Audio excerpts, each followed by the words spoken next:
के chairman C N Subramaniam जी,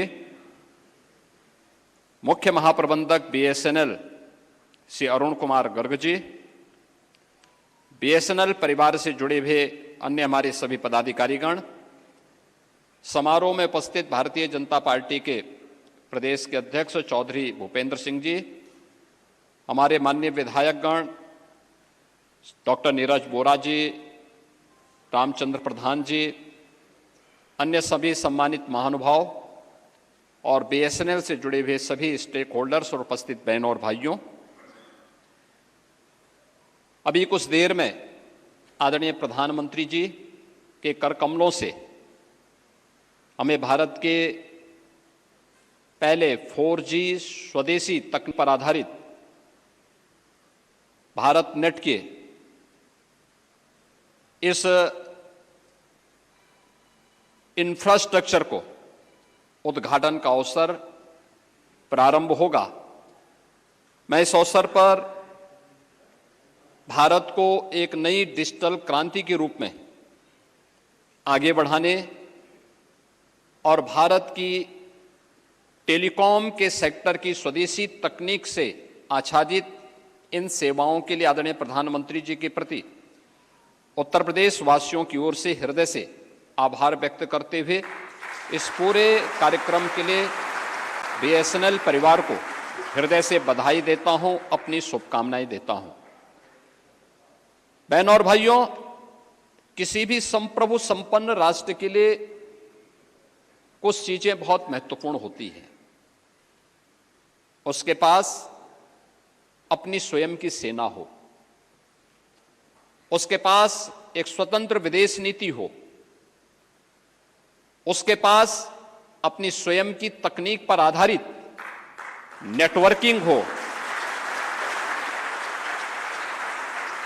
और वह भ्रष्टाचार पर प्रहार करने की उसके पास सामर्थ्य हो। नए भारत में ये सभी प्रकार की चीजें आज हमारे पास मौजूद हैं। भारत की सेना दुनिया के अंदर सबसे सामर्थ्यशाली और शक्तिशाली सेना बनकर के उभरी है।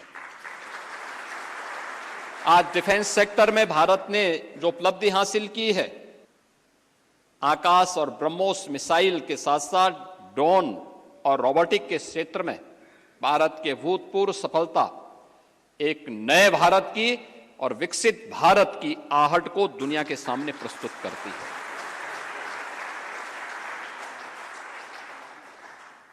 भारत दुनिया के अंदर सभी के साथ मैत्री भाव के साथ काम करेगा, लेकिन किसी की गीदड़ भपकी के सामने झुकेगा नहीं, डरेगा नहीं।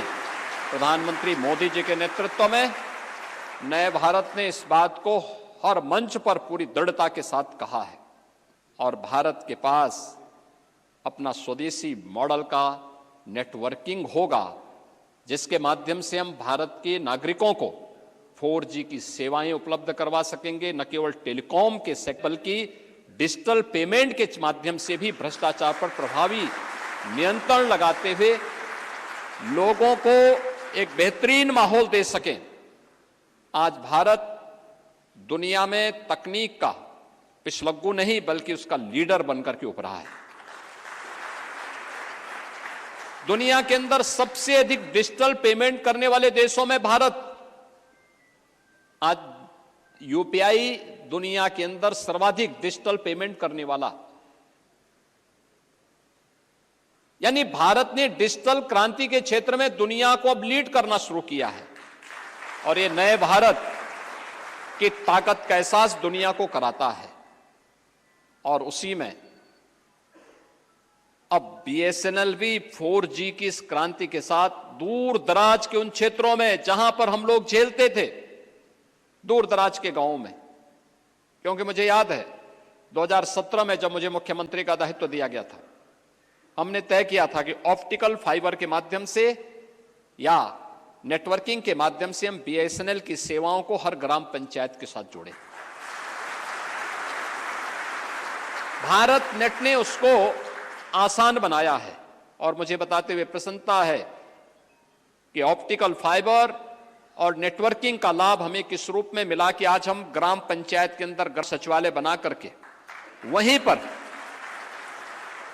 पर हम आय प्रमाण पत्र, निवास प्रमाण पत्र, जन्म और मृत्यु प्रमाण पत्र ग्राम पंचायत में गांव के लोगों को उपलब्ध करवा रहे हैं। न केवल इससे रोजगार का सृजन हो रहा है, बल्कि बैंकिंग की सेवाएं भी बैंकिंग कॉरेस्पॉन्डेंट सखी के माध्यम से गांव-गांव में उपलब्ध करवाने का कार्य इस बेहतरीन नेटवर्क के माध्यम से आज प्रारंभ हो गया है।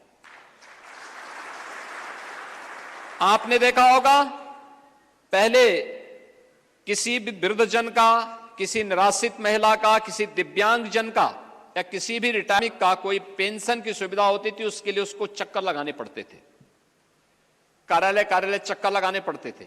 अगर 300 की पेंशन होती थी, 6 महीने में एक बार आती, 100 रुपए कुल हुए तो 1800 में 900 ही उसको मिल पाते थे। 900 रुपए भ्रष्टाचार की भेंट चढ़ते थे। प्रधानमंत्री जी ने व्यवस्था की कि अगर 1800 रुपया है तो 1800 रुपया ही उसके अकाउंट में जाएगा, एक भी पैसा कम नहीं कोई भेज सकता। आज हम 1 करोड़ निराश्रित महिलाओं, वृद्धजनों और दिव्यांग जनों को 12,000 रुपए सालाना पेंशन की सुविधा देते हैं और सारा का सारा पैसा हम डीबीटी के माध्यम से उन तक पहुंचाने का काम करते हैं। 60 लाख से अधिक अनुसूचित जाति, जनजाति और ओबीसी के छात्रों को स्कॉलरशिप देते हैं। इस स्कॉलरशिप में हम लोग लगभग 6,000 करोड़ रुपए से की अधिक की राशि इसमें देते हैं और सब डीबीटी के माध्यम से उन छात्रों के अकाउंट में पैसा भेजते हैं। जब ये नहीं होता था तब दिक्कतें होती थी। आज सारा का सारा पेमेंट, सारी की सारी सुविधा, सभी प्रकार की सुविधाओं को डिजिटल पेमेंट के साथ की कार्रवाई होती है।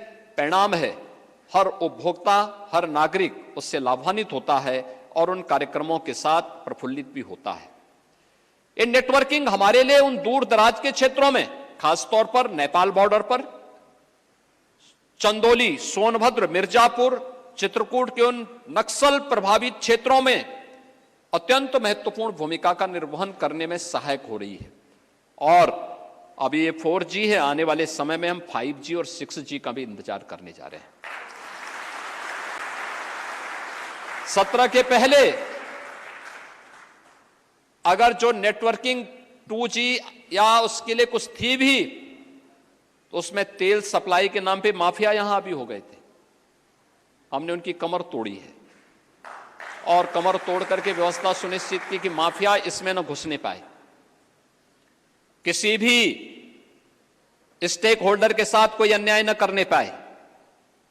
प्रधानमंत्री जी के विजन को जमीनी धरातल पर उतार करके हर एक उपभोक्ता को भी और बीएसएनएल परिवार से जुड़े हुए हर एक स्टेक होल्डर को भी पूरी सुरक्षा प्राप्त हो और उसको पूरा संरक्षण देने का कार्य, जहां प्रदेश सरकार डबल इंजन की सरकार के साथ मिलकर के कार्य कर रही है, वहीं साथ ही साथ आज की सेवाएं हमारे लिए अत्यंत महत्व की। यह हमारे दूर दराज के क्षेत्रों, ग्रामीण अर्थव्यवस्था को एक नया आयाम देने वाला है।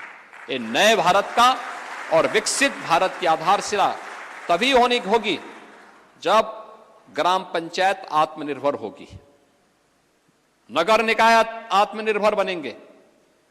आत्मनिर्भरता केवल एक आईटी और इलेक्ट्रॉनिक्स के फील्ड में नहीं, हर क्षेत्र में, और यह भी ग्रामीण अर्थव्यवस्था को एक नई गति टेक्नोलॉजी देगी, ये तकनीक देगी।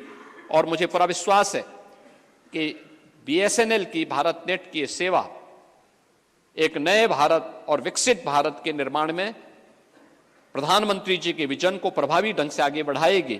मैं आज के इस अवसर पर एक बार फिर से इन सभी सेवाओं के लोकार्पण के लिए प्रधानमंत्री जी का वर्चुअल उत्तर प्रदेश के अंदर इस बेहतरीन सेवाओं को आज लोकार्पण का कार्यक्रम होने जा रहा है। पूरे देश भर को आज इस सौगात विजयादशमी के उपहार के रूप में प्रधानमंत्री जी देने वाले हैं। मैं इस अवसर पर उत्तर प्रदेश वासियों की ओर से उनका हृदय से आभार व्यक्त करता हूं। केंद्रीय संचार मंत्री श्री ज्योतिरादित्य सिंधिया जी को इस आमंत्रण के लिए हृदय से धन्यवाद देता हूं। बीएसएनएल परिवार और उनसे जुड़े हुए अन्य सभी स्टेक होल्डर्स को हृदय से धन्यवाद ज्ञापित करता हूं और आप सभी अन्य स्टेक होल्डर्स को बधाई देते हुए आप सबको शारदीय नवरात्रि और विजयादशमी की मंगलमय शुभकामनाएं देते हुए अपनी वाणी को विराम देता हूं। धन्यवाद। जय हिंद।